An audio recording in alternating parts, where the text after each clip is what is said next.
What if a quiet, ordinary life could suddenly become magical and rebellious?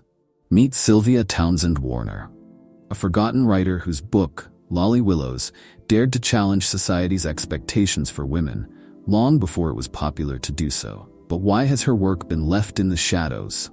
Let's uncover the story of this literary gem. Sylvia Townsend Warner was born in England in 1893. She started as a composer, but her love for words drew her into writing. Warner was unconventional. She lived openly with her same-sex partner in a time when this was rarely accepted. Her work often explored themes of independence, freedom, and the struggle to break free from societal norms.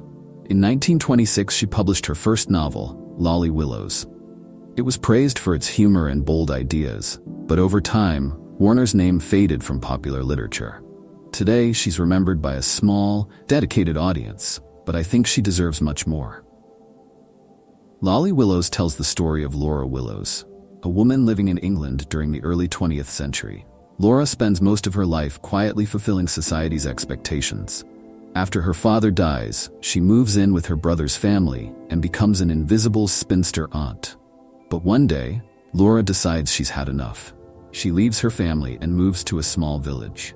There, she discovers freedom for the first time in her life. And something even more surprising: witchcraft. Laura makes a pact with the devil, not out of evil, but to claim her independence. The novel is a mix of realism and magic, humor and rebellion. It's about breaking free from the roles others assign to us. For women of her time, it was revolutionary. Have you ever felt like the world expects too much from you, or not the right things? That's what makes Lolly Willowes still relatable today. One of the most striking scenes in Lolly Willowes happens when Laura goes deep into the woods for the first time. She feels a strange sense of peace and power, like the trees are welcoming her into a new life. I stood still.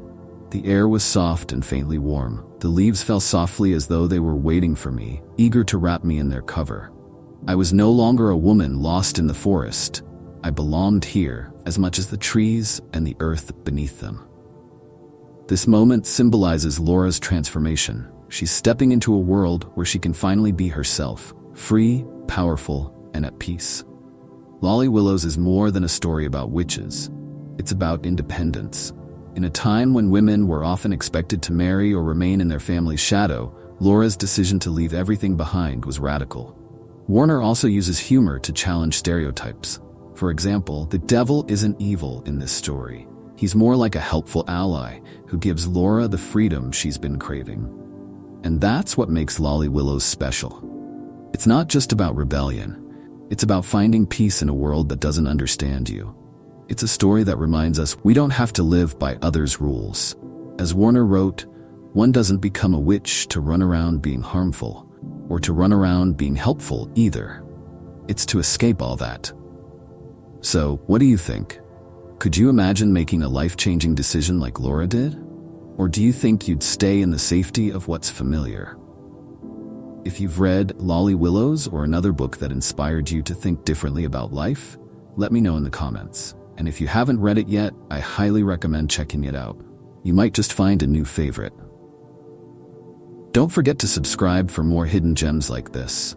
Next time, we'll dive into a modern indie author who's keeping the mystery genre alive. See you soon?